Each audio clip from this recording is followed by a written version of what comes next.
Alright, hello everybody. Welcome to Flesh and Blood Brothers. I'm Tommy. Got a little bit of a new setup at home. I'm probably going to be working remotely for the foreseeable future, which is great for me. It really is. That's not sarcasm. Anyway, I'm going to play some Felt Table, and I'm going to show off a deck that I've been toying around with that I really am falling in love with. If you never used Felt Table, just want to show a couple things. If you're a supporter on Patreon, you get access to Sealed, which is awesome. You can see here within this little tag, Uprising Beta is available. So if you want to practice playing some Sealed Uprising, it's fun. In Sealed Uprising, you do play against sealed decks from other sets, which is kind of cool. So it's different than what you're going to find at this upcoming weekend's pre-release events. But if you just want to practice playing some of the decks, it's great. They also have Sealed available for every other limited version of Flesh and Blood available. So if you want to play some Sealed Welcome to Raid or some Sealed Arcane Rising, if you've never had the opportunity to play those in person, it's a great tool. But you have to be a Patreon subscriber. I think it's only like $3 a month, and that's for Felt Table. It's not for this channel. It's for Felt Table. But I'm going to go to Quick Match, and I'm going to play this new deck that I've been toying around with Lexi that utilizes Coronet Peak. And I'll show you a little bit about that deck here in a second. Let's go ahead and dive into the deck. I'm going to be playing against Phi. So this is a nice Phi list that I found on FabDB. I don't remember who made it, so sorry I can't plug you here, but the deck's awesome.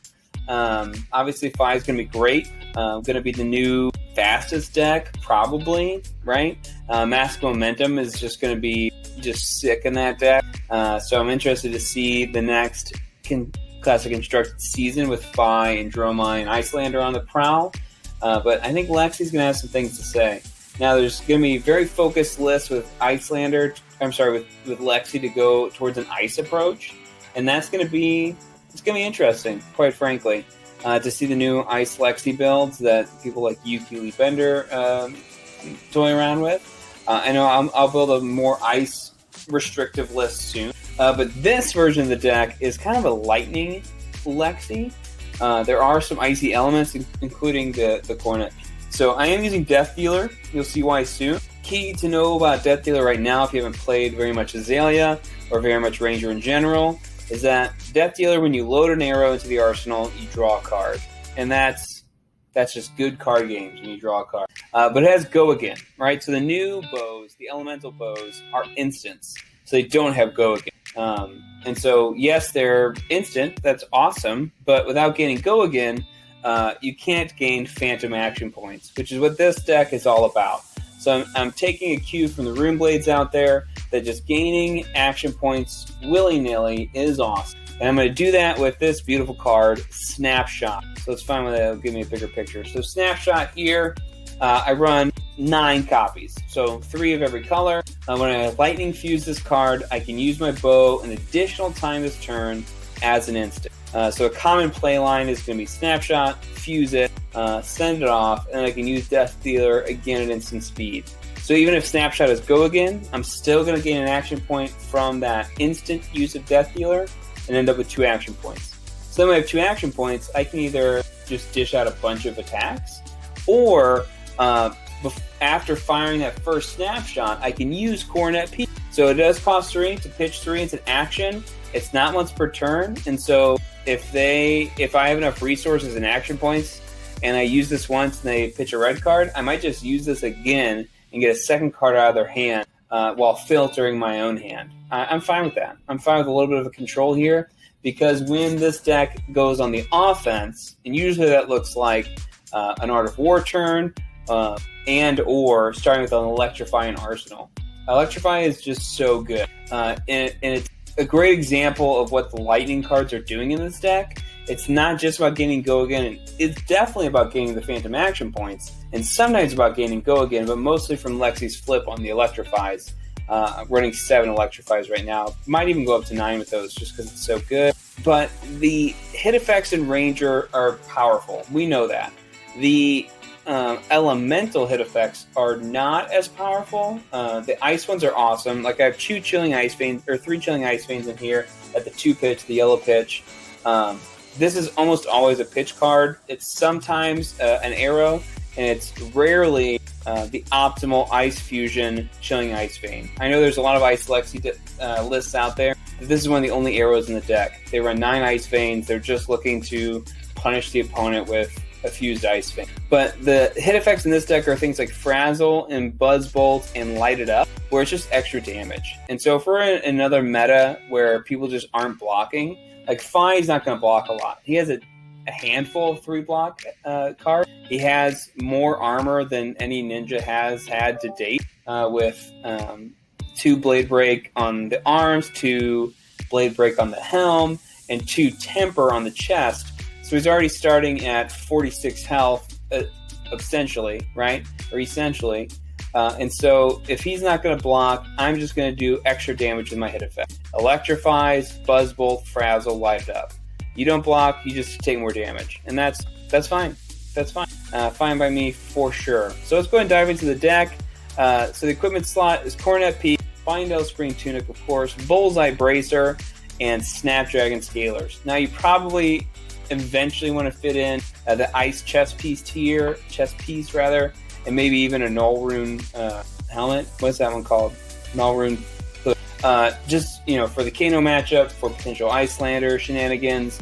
Right now I'm just running the 4 equipment and a full deck kind of otherwise. I believe Felt Table has saved in. I do have Null Rune hood in the list right now. But I think so Felt Table remembers what I've already sorted out for this matchup. I draw a deck of 68 cards. I could go down to 60, but I'm fine with 68. I run through a lot of cards. I draw a lot. I'm fine with that. I'm going to go with 1 Icy encounter instead of 3. The other 2 are for the Illusionist matchup. But I found having 1 in hand every once in a while is fine. Because I have a lot of go again. I'm going to end up with an extra action point at some point where I can either attack with this or maybe even fuse with it. It only blocks with 2, but dealing 6 with a Frostbite on top if they're not blocking, that's good. This is good stuff. I'm not running Hypothermias against Fi. He does have some cards that have conditional go again, but this card doesn't work on natural go again effects. And so it's in there mostly for Illusionist and some of the Rune Blade shenanigans with embodiments of lightning, things like that. And of course, Hypothermia, great against this deck, but you hope not to see it. 1 Ice Storm, just in case I can double fuse it. Otherwise, it's pretty much the only pump in the deck. Getting an extra 3, sometimes it helps. I love Ice Storm, especially in a hybrid list like this, because when it's double fused, it's one of the best cards in the game. But that's okay. Poison the Tips. I have 2 in the deck. I've opted them both out here. I do like running it with Fi. Maybe I'll toss him back in just in case it comes up during this match, because it does force the 5-player to block. I don't always want him to block, though. I'm fine with him not blocking and just dealing a ton of damage to him. Because with my added electric damage, I can outdamage Fi, which is cool. So let's just toss in 1. We'll see what happens. Sift, I recently added to the deck to fix bad Ranger hands, because those happen. It hasn't really been great for me yet. Usually it's just a pitch card. It doesn't block 3, just in case you need to stop a hit effect or a Massive Momentum trigger. But it can be fine in the arsenal. If it's your last card, you arsenal that baby, and your next turn, if you need to fix your hand, you go for it. Even if it's just fixing 1 card instead of 2, that's fine. We'll see what happens. I do have 2 Take Aim Blues in here. That's almost solely just for the reload. So I'm not reloading with it. I'm just pitching it to Coronet Peak or pitching it to fuel my attack. But let's just dive in. Let's do it. Start the game. So if you haven't used Felt Table, this is an AI. This is not a real opponent I'm using. This is a fantastic program that you should definitely check out. It's free to use. There are some premium features that you get through Patreon subscription, but it's free to use. So if you have 30 minutes, or what I used to do this on my lunch break every day when I was teaching, I was jam out 1 or 2 Felt Table games real quick just to get some flesh and blood in my day. But I'm going first, so let's see what's going on here. This is great starting hand. I'm not going to do anything. I'm just going to pass and arsenal this Electrify. And I got the Ice Storm. Okay, so what we're going to do on my turn, essentially, is flip Electrify. Maybe draw a card, particularly an Ice card to use with Ice Storm. But I'm probably going to end up actually pitching Ice Storm, as we'll see in a second. So coming for 2, I'm not going to block probably any of this damage. I don't even mind if he gets Mask of Momentum here, which he is. It's just fine. So bada bing, bada boom. 2 hits, 5 damage. That's fine. Cool. So coming for 3 here. And then he'll probably he's going to get his card draw off map. Then he's going to get his Phoenix Flame. And then maybe swing with weapon. We'll see. Let's see what happens. So drew a card. It's probably going to also instant that Phoenix Flame now. Yeah. And then Arsenal and swing sword. That seems really good to me. He doesn't do any of that. So sometimes the AI isn't perfect. Excuse me. And that's okay. So he has 2 cards in hand. One of them for sure is Phoenix Flame. He has no reason not to swing sword here. So I should be at 29. That's fine. We'll remember that. All right. We're going to flip. I'm going to use Ice Storm to play Electrify. We're going to draw a card. So if it's another Lightning card, I'm probably going to... I don't have enough resources. That Art of War might be staying in my hand this turn. Sick. Bad here. All right. So we're going to end up... Yeah. It's a Pitch Sift to Frazzle. We're going to draw a new card. No problem, another Electrify. That's our Arsenal card. Perfect. And so we're going to send in Frazzle, revealing Lightning Surge. So it's coming in for 4, but threatening 8. So a no block makes it 8, and then we'd be on parity life-wise. Let's see what happens. I have go again. So yeah, he took 9. Why 9? Did Frazzle also pump the Electrify? So whenever an attack would deal damage, does that much more +1 Electrify. Yeah, so the attack dealt the damage. Yeah, cool. So frazzled itself and frazzled the Electrify, so I did 9, not 8. I gotta remember that for a real in-person play. Alright, so I could Art of War, banishing the Lightning Surge here to try to get more attacks, but since I've already used Death Dealer, I didn't draw a Snapshot this turn. I think right now I'd rather just get a card out of their hand, so I am going to get rid of my Art of War, and that's going to be okay. Sometimes I don't draw what I need. I really need a Snapshot for those Art of War turns to really matter, and so we'll see what I draw.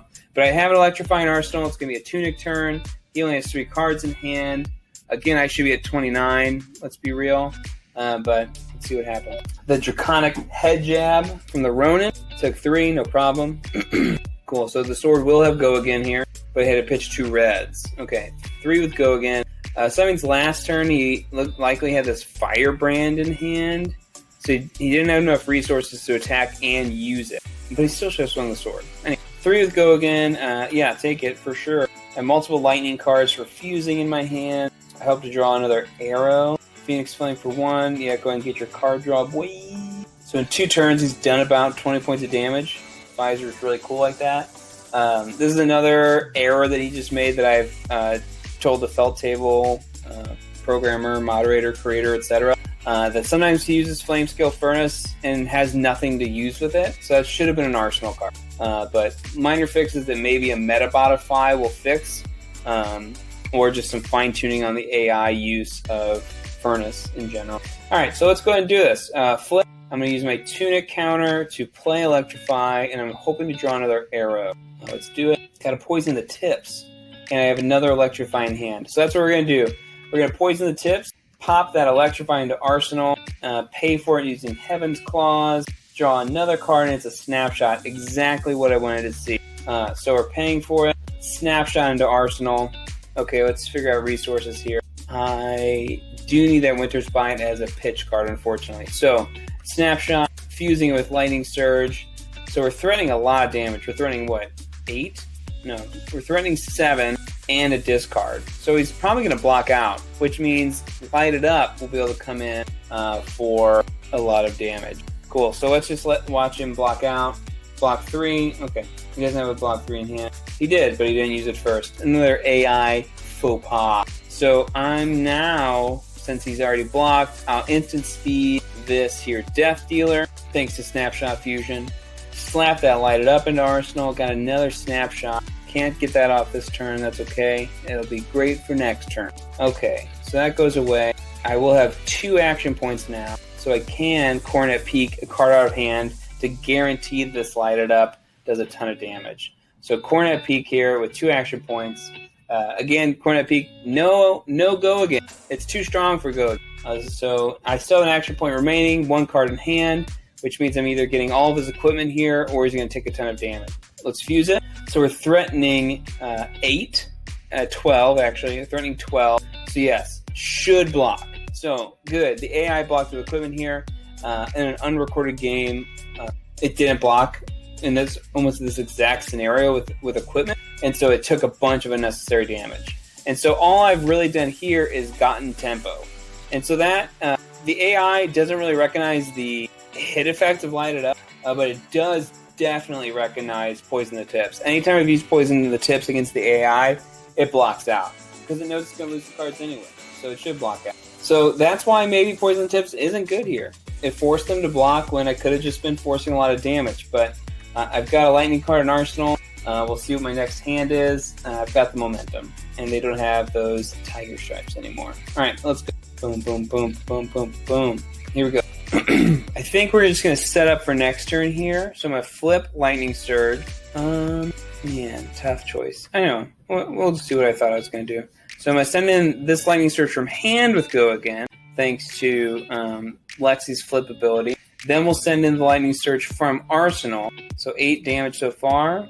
That's awesome. I love doing 8 damage without trying. Now, with Go Again, I still have my action point. So I think the move here is probably Coronet Peak. Get a card out of their hand. Or is it? Let's fire an arrow instead. Let's deal damage. Because I'm confident, again, that I can out-damage this guy. So, Lightning, or Chilling Ice Vein here. 4 more damage. It's not a fuse. I could have drawn an ice card there, which would have been clutch, but it doesn't usually happen. So it's not going to be a Tunic turn. Let's see what I draw. They're at 19. No snapshots, but we're going to have some fun anyway. So he's just coming in for 3 with no Go Again. He had kind of a bricked hand, it looks like. I think this is just bad AI here. Bad AI. I think, to be fair, I'm just going to give them a card. Bad AI. Doesn't always happen. I was just telling them on the Discord that Phi AI has been doing great. Listed the mistakes that I've noticed that I thought could be programmed fix-wise pretty easily, but I'm not a programmer, so I don't know. So let's just go. Flip Electrify. You know we're playing it. Yeah, we're going to have to get rid of that Winter's Bite, unfortunately. Was hoping for Snapshot. Didn't see it. We're going to have Go Again already, so that means we are Death dealing in Light It Up and fusing. And then after the Go Again, I'm going to Coronet Peak using that Sift and set up for next turn. So they took 8 there, plus 3, or plus 2 rather. So they just took 10. They only took 3. Okay, so they took 9. They took 9 because they already lost their armor piece. And now with our extra action point, boom, Coronet Peak, get a card out of their hand, makes their hand less optimal, which is cool. Now they pitched a red, so even if I had like a blink, I would definitely consider blinking into Coronet Peak again, with that extra action point there. But I'm gonna go in with a 5-card hand next turn with Tunic. They've got 3 cards in hand, 1 in Arsenal for their turn, so they're gonna be able to do 8, 9, 10 damage. That's gonna leave me with 15, them at 10 on my Tunic turn. I feel great about this game right now. All right, so dealing 3 with no Go Again. Man, 2 bad AI turns in a row. I don't like to see it. Take a drink of my tea. Delicious. I hope I sound okay. I just bought this mic on Amazon. Feel good about it. Needed a good mic. All right, so we're tunicking into Electrifying. I hope to draw a different arrow than Dazzling Crescendo. Okay, I get the Lightning Press. Interesting. So we're going to... Crescendo's going to have Go Again no matter what. So I think I'm going to start with this Heaven's Claws and then hope to draw another arrow off of Death Dealer. So it's threatening 5. Looks like he's going to take and go down to 5. Brutal. All right, Death Dealer into Dazzling Crescendo, which will have Go Again. I do have to now show them my Lightning Press. No, I don't, because I drew another Lightning card. I don't know if the AI recognizes really what I'm revealing to them, but you gotta play like they can see. All right, so I'm gonna have an action point after this. So I'm definitely gonna Arctic Incarceration them as my next action, and then I'll Arsenal the Thunderstep. But if they don't block here, it's Lightning Press time, which a real player would know that Lightning Press is a threat in this case, and they would definitely be blocking with probably at least a card out of hand and their chess piece to block 5 or 6. But we'll see what they do. Yeah, so they didn't block. They might have Sink Below in hand. Instead of waiting for the Sink Below, I'm just gonna do it and see what they got. All right, attack reaction phase, nothing. So they didn't have Sink Below, and that's game there. So even if it wasn't game there, it would definitely be the next turn. I would have slapped down the Arctic Incarceration, which would have left them with really not much to go off of. They could have just done a single attack next turn, but they could have attacked twice if they used Snap. But even that would have only been, what, 6 damage? Yeah, that would have been only 6 damage. So that game was mine. That game was mine, baby. Hey guys, thanks for watching. Thanks for checking out this Lexi deck. I'm going to be coming out with an article soon just about this deck. I'm going to try to embed some more gameplay footage of this, either against the other Flesh and Blood brother on TTS or in person, or some more felt table games of the deck, because I think there's something to it, and there's smarter Ranger players out there that can help optimize this kind of build. Flesh and Blood brothers.